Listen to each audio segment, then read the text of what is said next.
And this forever changed America, and especially for those who were there, including Amy Downs.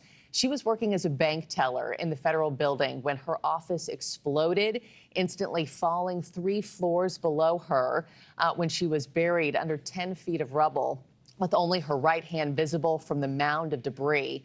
Amy was one of the last survivors that was pulled out. Amy Downs joins me now, and she's now a speaker and author of Hope is a Verb, My Journey of Impossible Transformation. Amy, from one Oklahoman to another, I keep saying it, but thank you so much for taking the time this morning. It's greatly appreciated. Thank you for having me. It's hard to believe it's 30 years, right? I mean, how are you holding up on the eve of the 30th anniversary of the bombing? You know, it's weird. It feels like just yesterday during these times of remembrance when we get close to the anniversary. Your story is so chilling. I read part of it right off the top there. You were working as a teller that day, that you're now the president and CEO of, if I have that correct. You had just sat down for, at your desk for your day. Take us back to that moment when the lights just went out for you. I was working on the 3rd floor of the Murrah building. My desk was front and center of the building, about 20 feet from the front glass windows. Turned to ask a coworker what she needed, and I don't know if the words even made it out of my mouth. The bomb went off, and I fell 3 floors. I found out later I was still in my chair, upside down, buried under around 10 feet of rubble. And my rescue was about a 6.5-hour ordeal, and these rescuers were amazing. They risked their lives to save mine. They went straight to the danger. And I understand when you had fallen, you started to hear voices of first responders, but then, there was that fear that a second bomb was going to go off, and they had to leave you, right? I mean, do you remember that so vividly in your mind? Very vividly. They found me, they found my hand. I thought they were getting ready to pull me out, and everyone started screaming, "There's another bomb, there's another bomb, we need to leave now." And my rescuers had to leave. And I had about 45 minutes of what I would describe as life flashing before your eyes, thinking that I was getting ready to die. And I read, too, that you tried to make yourself fall asleep. Like you told yourself, maybe if I just fall asleep, I'll die. Is that what you wanted in that moment? Take us back to those thoughts. I didn't exactly want to die, but I thought if a bomb was getting ready to go off, in my mind, I thought if I could somehow control the situation, fall asleep, it wouldn't hurt as bad. Or I don't know what I was thinking. I was just desperate for some peace, And then of all the weird things to do, I started singing a song that we used to sing in church when I was growing up. And I felt peace and was ready for what was getting ready to happen. What memories do you remember of, them touching your hand, them coming back, first responders touching your hand, pulling you out from the rubble, and you seeing the light of day for the first time, not knowing if that was a guarantee for you? Right.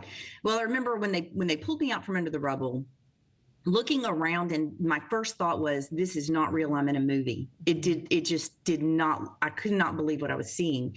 And then when they put me on the back of a gurney, they took me out of the back of what was once this federal building. I remember looking up at the sky, which was dark and gray. It was starting to rain, but taking that first breath of fresh air and promising I would never live my life the same. I would not take it for granted. And tell me about the past 30 years since. I understand that you live with survivor's guilt from that day. Is that still the case? And how does the trauma still impact you to this day? Through counseling, I'm a huge fan of counseling. You learn, how to deal with the PTSD triggers that you may have. And survivor's guilt is certainly something I continue to work through. It's difficult. My 18 and my 33 coworkers were killed. They didn't have a second chance. I'm very blessed. I've had a wonderful 30 years, and not everyone did. So that is something that I have to work through. But I'm very blessed. I'm very fortunate to have a second chance, and I take it for all that it's worth. Yeah.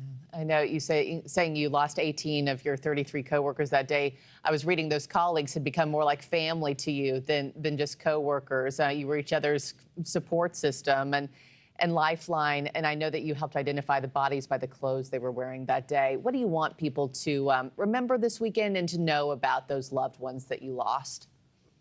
To not forget And I think one of the important lessons that everyone can learn from what happened in Oklahoma is the way that Oklahomans, the way that we responded. I think, you've heard the term, you're from Oklahoma, the Oklahoma standard. Yeah. Coming together despite your differences, there are times we need to come together and unify for good. And we need more of that, coming together for good. I couldn't agree more. Lastly, I know you were just saying earlier you were singing a song in the Rubble that you had sung in church. What does this Easter weekend mean to you, and how might you be giving thanks at Easter service on Sunday morning? Absolutely. Well, I'll be going to all the remembrance ceremony and all the activities downtown in Oklahoma, remembering the 30 years. And then Sunday, the day after, I was just saying this morning, it'll be a new day. And that's how it feels for me always. After the anniversary, it's a new day and a day to give thanks for all that I have. And I'm so grateful for my life and for having a second chance. Yeah, and I know you've taken full advantage of that second chance. Amy Downs, it's a real pleasure to have you on the show. Thank you, ma'am, and really appreciate you sharing your story. I know it must never get easier each and every year. Thank you. Thanks for watching, everybody. Go to joinnn.com to find NewsNation on your television provider. Also, don't forget to click that red subscribe button below to get more of NewsNation's fact-driven, unbiased coverage.